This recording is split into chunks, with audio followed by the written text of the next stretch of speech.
In this video, I'm going to show you how I create mock-ups for my handmade items. Now, I get majority of my mock-ups from Samantha Marie Design because they're super cute and they're free. The ones that have the little pictures of the children in them are only $1. So I highly recommend you go check them out. I will link it down in the description below. First, you're going to download the Bazaart app. Then at the very bottom, you're going to click this plus sign to bring in your mock-up and your seamless file. Keep in mind that you want to make your seamless image on your mock-up around the same size it would be printed on your fabric. Once you have your mock-up pulled up, now we're going to bring in our seamless file design.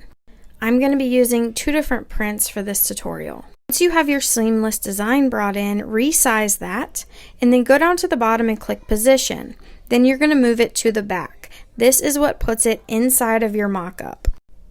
Once you have that around the size that you would like, you're going to select that file and then you're going to go to the bottom and click duplicate. When you have these next to each other, lines will appear to snap them in place seamlessly. Now I'm going to bring a different file for the bottom half of my mock-up.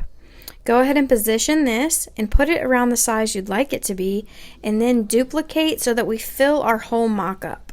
After you do that, we're going to position all of these to the back, and now I need to get rid of this floral at the top where I don't want it to be. So I'm going to select the floral seamless. I'm going to go down to the bottom and click eraser, and I'm going to use this eraser tool to erase any part of this flower print that I don't want to be on my stripes.